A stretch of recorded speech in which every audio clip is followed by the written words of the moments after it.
हाँ जी, सूरज भाई। जी प्रभु जी। कहाँ गए? हाँ, तो देखो, वो रात भर हमें ऐसा खड़ा रखा बारिश में, भीगते रहे। पानी इधर से इधर, इधर से, ऐसा ऐसा पानी पूरा। और ठंड भी थी, हवा भी चल रही थी। और मतलब क्या समझे फिर। और अंधेरा था, और अंधेरे में चश्मा। लोगों को तो समझ में आता है, दिखता है, लेकिन हमें कुछ नहीं दिख रहा। हम तो बस उसी परमात्मा में खड़े थे, खाली एकदम। और परमात्मा हमें पूरी तरह से भरे जा रहा था, भरे जा रहा था, और हम तृप्त हुए जा रहे थे। ऐसा अद्भुत घटना था। तो आप तो सोए होंगे, दिन भर के थके होंगे, तो उस वजह से कोई आपको बात फिर नहीं प्रभु बुलाया जी। नहीं। आप मुझे बुला लेना तुरंत। मेरे को बस एक बार आप पता लग गया ना, आपका कॉल आया है या कुछ भी आया है, मैं कहीं से भी कूद के आ जाऊंगा वहां जहां पर भी होंगे आप। तो मतलब कि कूद के कैसे बात कर सकते हो आप? मैं आ जाऊंगा, आप मुझे कभी आजमा के देखना, बस मुझे पता लग जाना चाहिए। सुनो सुनो, वो कूदना मत, रिस्की रहता है। आना, लेकिन आराम से आना, संभल के हाँ आना, हाँ। है हाँ ना? हाँ, होश तो में आऊंगा। होश में आ जाना, होश में। होश में आएंगे ना हाँ तो थोड़ा अच्छा रहेगा, क्योंकि अगर भागा भागा तो गड़बड़ होती है। अभी एक भाई जो है, 70 साल के, हमारे पास हाँ केस हाँ। आया था। हम्म, और वो जो मशीन है ना, कपड़ा धोने का मशीन रहता है ना, उसमें हम्म, कपड़े डाल लेते हैं, और उसका जो है ना वो टाइम हो गया था, और उसका पानी जो है ना बह रहा था। और वो भाई भागे, बेहोशी, यानी उसको जल्दी बंद करना था। भागे, हाँ फिसले, हड्डी तोड़ के बैठ गए। 3.5 लाख का खर्चा आया। होश में आ रहा, होश में, है ना? यानी कि ठीक है। और 1 मिनट लेट हो जाते तो पानी थोड़ा और चला जाता, तो क्या जिंदगी में चला जाता था, हाँ है ना? तो आपने कहा कूद के आ जाऊंगा, तो ध्यान से कूदना मत। आप तीसरे माले पे रहते हो ना? हाँ। नहीं, वो ऐसा तो नहीं, लेकिन आपके लिए मैं कूद भी जाऊंगा। हाँ हाँ, आपके लिए मैं कूद भी जाऊंगा, बात की बात में देखी जाएगी। तो ऐसा नहीं करना है, होश पूर्वक रहना है, ठीक है? तो हम्म। बताइए, आज आपका क्या सवाल है? सवाल पूर्व जी सोच तो रहा था कि कल सवाल बंद जैसे हो गए थे, फिर थोड़े बहुत तो हैं सवाल, लेकिन फिर भी चलो पूछ लेता हूँ। आपके सारे सवाल है ना, ऐसे बाटली में बंद करके और फिर फेंक देंगे दरिया में। यानी सवाल ही खत्म आपके। इस तरह से आए, पूरी धुलाई कर देंगे आपकी। सवाल ही खत्म। बस बस ये इसी दिन का इंतजार है मुझे। कोई बात नहीं, वैसे जो भी कुछ हाँ। निकल रहा है पूछ लो। आप पहली बार ऐसे मिले हैं ना ऑनलाइन में, तो इसलिए मैं भी जबरदस्ती जैसा भी पूछता हूँ कुछ कुछ सवाल को। हाँ हाँ, कोई बात नहीं। दूसरे लोगों को फायदा हो जाएगा, आप पूछिए। प्रभु जी, आत्मज्ञान पूरा एक साथ हो जाता है या थोड़ा थोड़ा करके पूर्ण होता है? देखो कैसा है कि झलक में, 1 सेकंड में, सेकंड के 1000वें हिस्से में भी हो जाता।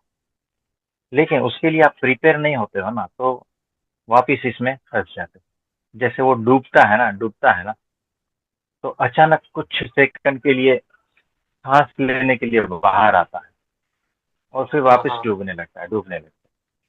तो 1 सेकंड के लिए उसको हवा की अनुभूति होती है, वैसे कुछ सेकंड के लिए जो है ना उसको आत्मा की अनुभूति होती है, लेकिन उसको पता नहीं रहता है कि ये आत्मा की अनुभूति हम्म, है ना। इसको आत्मज्ञान हुआ है, इसको पता नहीं चलता है। तो वो उसी में ही डूबा रहता है, डूबा रहता है। ऐसा कई बार होता है, फिर धीरे धीरे वो बढ़ता है।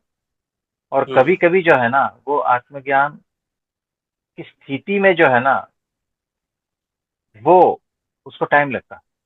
आत्मज्ञान होने में वो एक झटके में होता है, 1 सेकंड में होता है, लेकिन उस स्थिति में बने रहने के लिए वो प्रोसेस है, वो धीरे धीरे धीरे धीरे फिर उस स्थिति में मेंटेन होता है। हम्म। तो वो स्टेप बाय स्टेप होता है, धीरे धीरे होता है, टुकड़ों में होता है, समय लगता है। तो आत्मज्ञान को समय नहीं लगता, लेकिन उसमें हम्म। ठहरना, उसके लिए समय लगता है, उसके लिए स्टेप्स, उसके लिए प्रैक्टिस, उसके लिए ये सारा कुछ साधना वगैरह। आप समझे? इसका मतलब आत्मज्ञान, आत्म जागृति, आत्म अनुभूति, आत्मबोध, ये सब अलग अलग हैं थोड़ा थोड़ा। नहीं, ऐसा नहीं। ये इसको जो मन में आया ना, उस हिसाब से वो शब्द प्रयोग कर रहे हैं। तो आत्म जागृति, आत्मज्ञान, आत्मबोध, और ये सारा कुछ समझो कि वो मोटा मोटा एक ही जैसा है, कि वही तरफ इशारा वही तरफ, है ना, चाहे कुछ भी करो। देखो अभी क्या है कि आप उसको एक्टिवा कहते हो, कोई उसको क्या कहता है, मोपेड जैसा कहते हैं, कोई उसको स्कूटर कहते हैं, कोई उसको टू व्हील कहते हैं, है ना, आप समझ रहे हो? तो सब अपने अपने हिसाब से कह रहे हैं, जो महापुरुष आए ना, सब अपने अपने हिसाब से कह के गए हैं। लेकिन हकीकत में वो बात का इशारा जो है ना, उसी तरफ है ना, आत्मज्ञान की तरफ। हाँ ओके। जी। क्या मेरा होना और महाशून्य अलग अलग हैं? मतलब महाशून्य एक अवस्था है और मेरा होना वो है जो उस अवस्था में भी हो सकता है। इन दोनों में फर्क है क्या, महाशून्य और मेरा होना? हाँ, देखो महाशून्य एक अवस्था है, जैसे जागृति अवस्था है, नींद अवस्था है, ये महाशून्य भी एक अवस्था है। तो मैं जागृति में भी हूँ, मैं नींद में भी हूँ, मैं महाशून्य में भी हूँ, मैं आत्मज्ञान में भी हूँ, मैं उसमें भी हूँ, उसमें भी हूँ। आप समझ रहे हो? हम्म। तो महाशून्य आप नहीं हो, महाशून्य एक अवस्था है। हम्म। ठीक है। हाँ जी। क्या जागृत सुसुप्ति का मतलब महाशून्य को भेदना या ब्रेक करना है?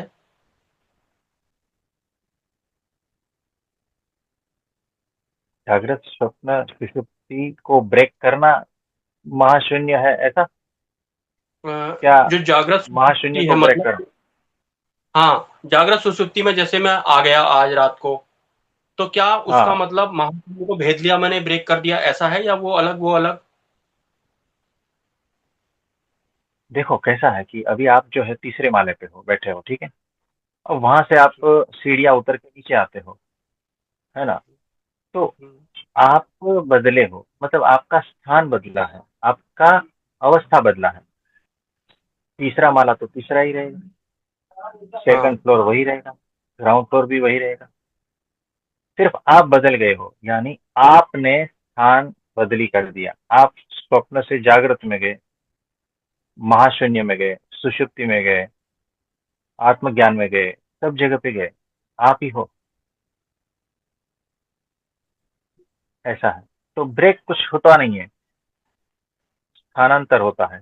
चेतना हल्के हल्की, उसकी अवस्थाएं बदलती रहती। हाँ जी। क्या हमारे वास्तविक स्वरूप को भी जागृत करना पड़ता है?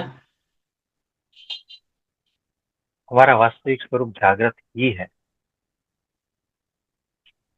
ना। यानी आप ये पूछ रहे हो कि क्या दिए को जलाना भी पड़ता है, तो जला हुआ दिया, सूरज को क्या प्रकाश लगाना पड़ता है क्या? ऐसा माचिस पे, है ना, कि चलो उसको लगाए सूरज को तो वो जल जाए और वो रोशनी देने लगे।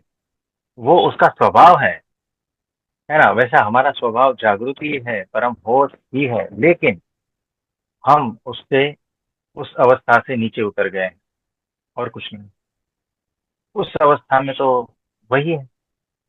उस अवस्था को छोड़कर कोई और अवस्था है जिसमें हमने उसके साथ में एकात्म का भाव कर लिया है, इसीलिए हम शरीर को, देह को, मन बुद्धि को उसमें फंस गए हैं। बाकी वो अवस्था तो वही है, वो जागृत ही है, वो होश पूर्वक ही है ना। तो वो अवस्था तो कायम वही है।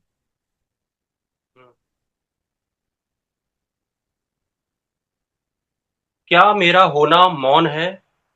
वो मौन ज्यादा है? देखो, मेरा होना मौन है ऐसा नहीं, मेरा होना मौन भी है, मेरा होना शून्य भी है, मेरा होना महाशून्य भी है, मेरा होना करुणा भी है, मेरा होना दुख भी है, मेरा होना आनंद भी है, मेरा होना प्रेम भी है। आप समझे? बस।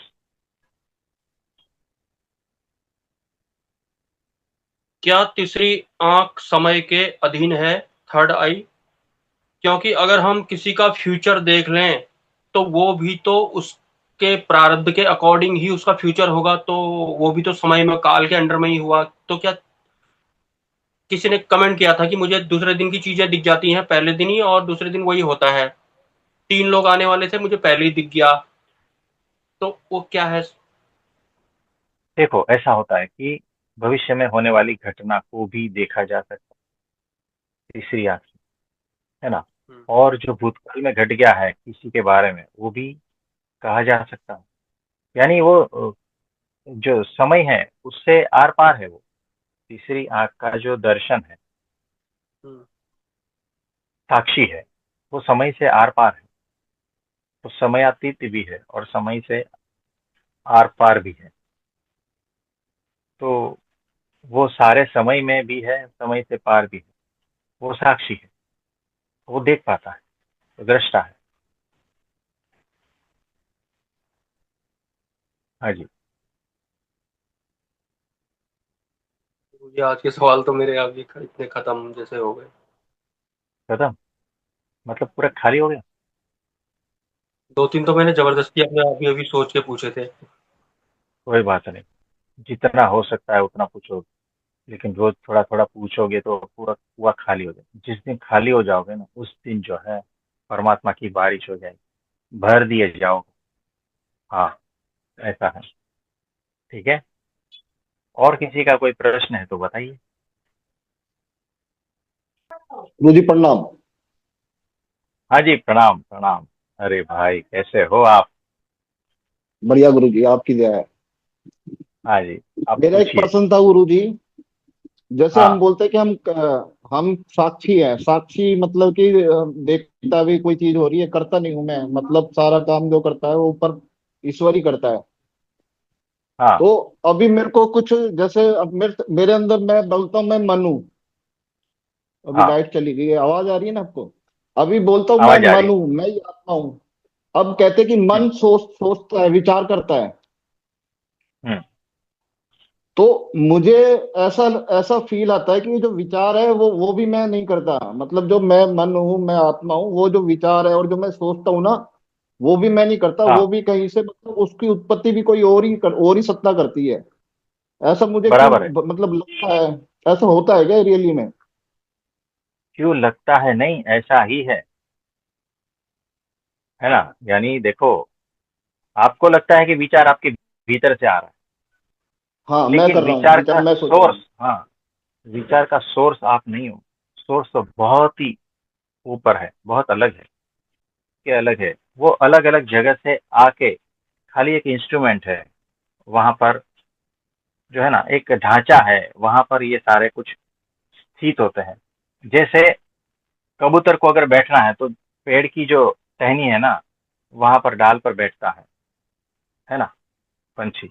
तो वो डाल क्या समझती है कि ये जो कबूतर है ना मेरे में से प्रकट हो रहा है, मेरा ही ये है, मेरे भीतर से ही आ रहा है कबूतर। कबूतर ऐसा नहीं है। कबूतर बाहर से आकर उस डाली पर बैठता है। वैसे ही ये जो ढांचा है ना, डाली समझ लो, और विचार जो है ना बाहर से आकर निकलते हैं। आपको पता ही नहीं, आप इतने बेहोश हो इतनी। होश पूर्वक अगर देखो, होश पूर्वक अगर गहनता पूर्वक जाओगे और देखोगे उस साक्षी में, तब पता चलेगा कि विचार आप नहीं हो। विचार कहीं से आ रहा है, वहां बैठ रहे और वहां से निकल जा रहे हैं। ये एक इंस्ट्रूमेंट है जिसकी वजह से ये सारा कुछ चल रहा है ना? तो भाव है, विचार है, बुद्धि है, तर्क है, ये सारा कुछ जो है आता जाता रहता है। आप जो है जब देखते हो होश पूर्वक, साक्षी पूर्वक, तब पता चलता है ये सारी चीजें, है ना? कोई बात नहीं। तो सभी को मेरा नमस्ते, प्रणाम। बहुत बहुत आशीर्वाद।